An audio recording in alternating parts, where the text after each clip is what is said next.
Assalamualaikum warahmatullahi wabarakatuh. Saya Nangsi Pala, saya dari kelas akuntansi B. Dalam video ini saya akan menjelaskan apa itu ekonomi syariah. Yang pertama kita ketahui dulu apa definisi dari ekonomi syariah. Ekonomi syariah adalah cabang ilmu pengetahuan sosial yang membahas tentang ekonomi dengan ajaran agama Islam, yaitu Al-Quran dan Sunan Nabi Shallallahu Alaihi Wasallam. Selanjutnya yaitu prinsip dari ekonomi syariah. Berbeda dengan prinsip ekonomi secara luas, ekonomi syariah pun memiliki prinsip tersendiri, yaitu didasarkan pada ajaran agama Islam. Beberapa di antaranya, yang pertama, berbagai sumber daya dipandang sebagai pemberian atau titipan dari Allah Subhanahu wa taala kepada manusia. Yang kedua, kerjasama merupakan penggerak utama dalam ekonomi syariah. Yang ketiga, ekonomi syariah menjamin kepemilikan masyarakat dan penggunaannya direncanakan untuk kepentingan orang banyak. Yang keempat, melarang segala bentuk riba. Yang kelima, ekonomi syariah menolak suatu akumulasi kekayaan yang dikuasai oleh beberapa orang. Dan yang terakhir, kekayaan yang sudah memenuhi batas atau nisab harus dibayarkan zakatnya. Selanjutnya, tujuan dari ekonomi syariah. Yang pertama, kebebasan individu dalam konteks kemaslahatan sosial. Yang kedua, persaudaraan dan keadilan universal. Yang ketiga, kesejahteraan ekonomi dalam kerangka norma moral Islam. Yang terakhir, distribusi pendapatan dan kekayaan yang merata. Selanjutnya yaitu ciri-ciri dari ekonomi syariah. Yang pertama, aktivitas perekonomian dalam Islam sifatnya pengabdian. Yang kedua, aktivitas ekonomi dalam Islam mempunyai cita-cita yang luhur. Yang ketiga, ekonomi syariah menjadikan keseimbangan antara kepentingan individu dan kepentingan masyarakat. Yang terakhir, pengawasan yang sebenarnya dilaksanakan dan ditetapkan dalam aktivitas ekonomi Islam. Selanjutnya, manfaat ekonomi syariah. Apabila mengamalkan ekonomi syariah, maka datang manfaat yang besar untuk umat muslim. Yang mana manfaat ekonomi syariah yaitu yang pertama, terwujudnya integritas muslim yang kafah, sehingga Islamnya tidak setengah-setengah. Apabila ditemukan muslim yang tetap bergelut dan mengamalkan ekonomi konvensional, artinya menunjukkan bahwa keislamannya belum kafah. Yang kedua, menerapkan dan mengamalkan ekonomi syariah melalui lembaga keuangan Islam, baik itu bank, asuransi, pegadaian, ataupun baitul mal wa tamwil, akan memperoleh keuntungan dunia dan akhirat.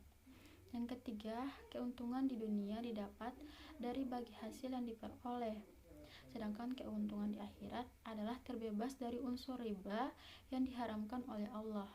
Yang keempat, praktik ekonomi yang didasarkan syariat Islam mengandung nilai ibadah karena sudah mengamalkan syariat Allah. Yang kelima, diamalkannya ekonomi syariah dengan lembaga keuangan syariah, artinya mendukung kemajuan lembaga ekonomi umat. Yang keenam, diamalkannya ekonomi syariah dengan membuka tabungan, deposito, atau menjadi nasabah asuransi syariah, artinya mendukung usaha pemberdayaan ekonomi umat, karena dana yang dikumpulkan akan dihimpun dan disalurkan dengan sektor perdagangan real. Yang terakhir, diamalkannya ekonomi syariah artinya mendukung gerakan amar ma'ruf nahi munkar, karena dana yang terkumpul pada lembaga keuangan syariah hanya bisa disalurkan kepada usaha-usaha dan proyek yang halal. Selanjutnya yaitu dasar hukum ekonomi syariah. Yang pertama, Al-Quran. Al-Quran pada dasarnya adalah wahyu dari Allah yang diberikan kepada Nabi Muhammad SAW untuk membimbing umat manusia, karena dalam Al-Quran jawaban atas semua permasalahan pasti ada, mulai dari kehidupan sehari-hari sampai tentang ekonomi ada. Yang kedua, hadis. Hadis yaitu soal hal yang berasal dari Nabi Muhammad SAW yang berupa perkataan, perilaku, dan perbuatannya. Yang ketiga, ijma. Ijma merupakan pendapat atau fatwa-fatwa yang berasal dari para ulama yang telah disetujui bersama dan tentu tetap berlandaskan pada Al-Quran.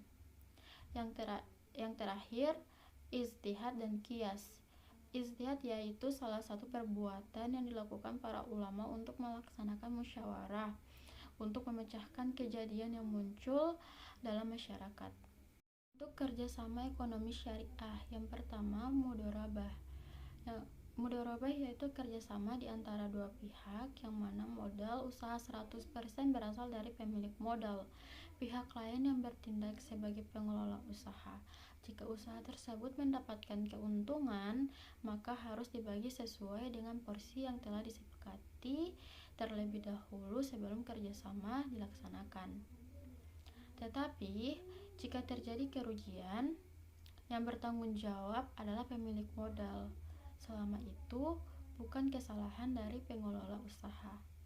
Yang kedua, musyarakah. Musyarakah yaitu kerjasama yang mana modal usaha diperoleh dari masing-masing pihak yang bekerja sama.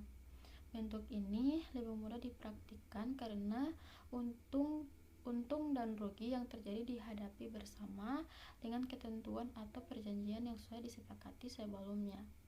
Yang ketiga, al-muza'arah.